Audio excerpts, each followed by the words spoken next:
We'd like to thank Morgan & Morgan for supporting PBS.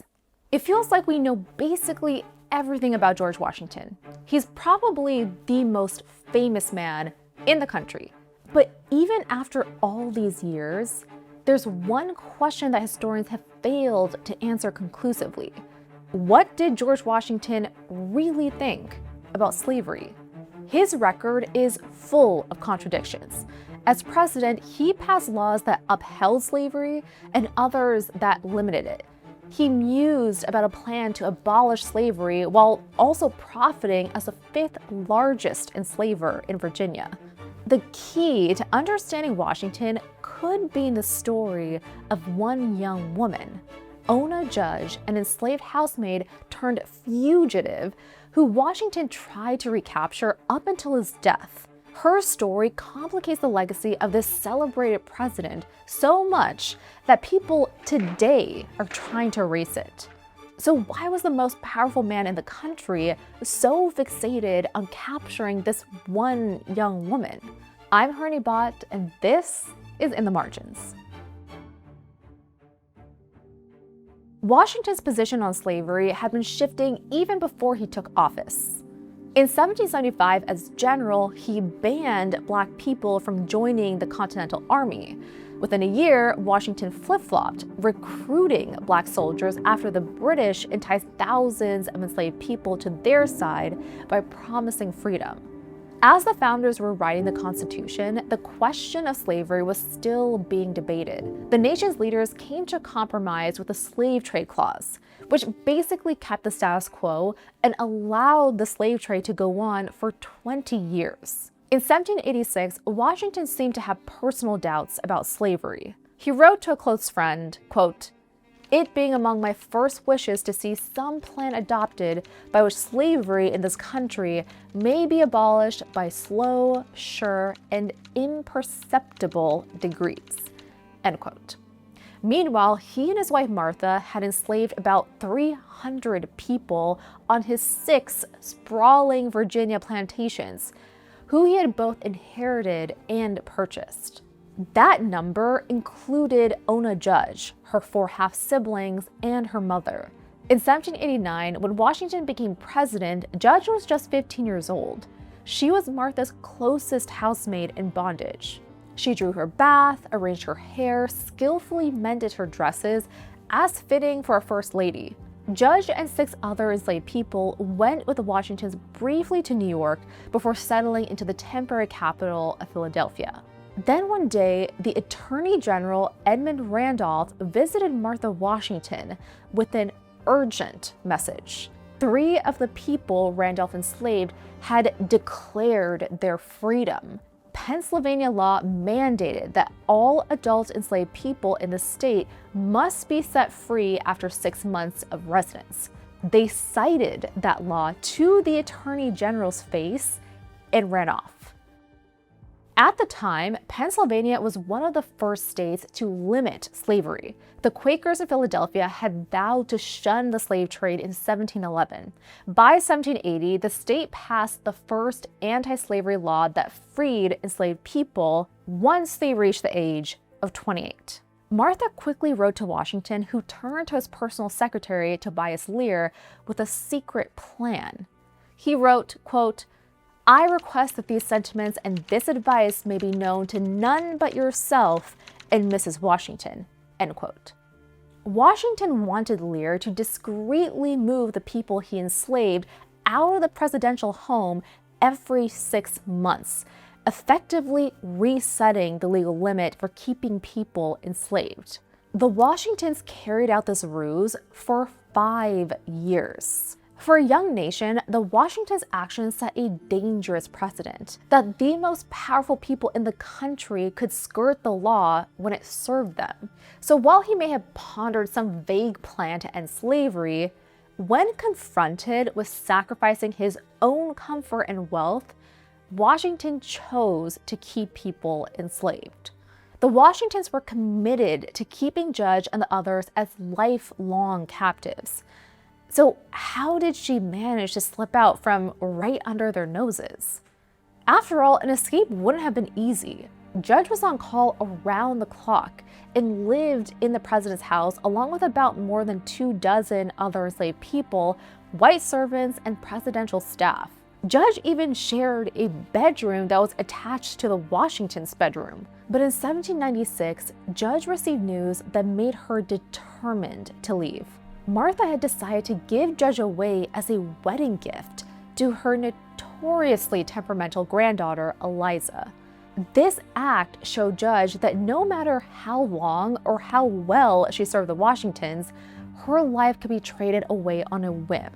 As a Black woman, she had no legal protections for her bodily safety. She would be separated from her family and exposed to unknown dangers of physical or sexual violence, a threat that made new environments fearsome for all enslaved people. Eliza's older husband-to-be already had biracial children from his time in India. In planning her escape, Judge never revealed who helped her. But here's what we do know.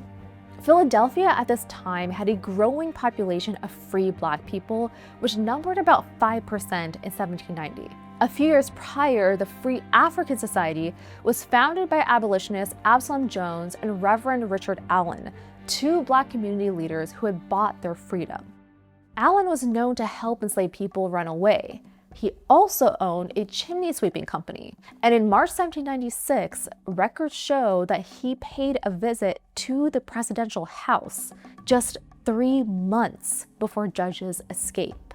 We can only speculate if coded looks or words were exchanged. Judge later revealed that free Black people in town helped by hiding her few possessions ahead of time, raising her chances of survival after escape. This happened years before the Underground Railroad became more formalized with designated safe houses. People who ran away were punished with whippings, mutilation, or deprivation of food, clothing, and shelter. Anyone who helped Judge was also putting themselves in serious danger, consequences that were put into law by Washington himself. In 1793, he approved the first and less famous Fugitive Slave Act that allowed enslavers to capture freedom seekers across state lines and made it a crime to help anyone hide or escape. The next year, Washington signed the Slave Trade Act of 1794, which banned the U.S. from exporting enslaved people. On May 21, 1796, at 22 years old, Judge disappeared into the night as the Washingtons ate supper. This was one of the only times of day when she wasn't waiting on them hand and foot. Judge headed to the ports. One historian says she likely wouldn't have known where she was headed and who would meet her, a safety measure for everyone involved. Ultimately, Captain John Bowles took Judge on board his cargo ship, which was carrying molasses, potatoes, and coffee, all headed north to Portsmouth, New Hampshire. To protect the captain, Judge didn't reveal his identity until more than 10 years after his death.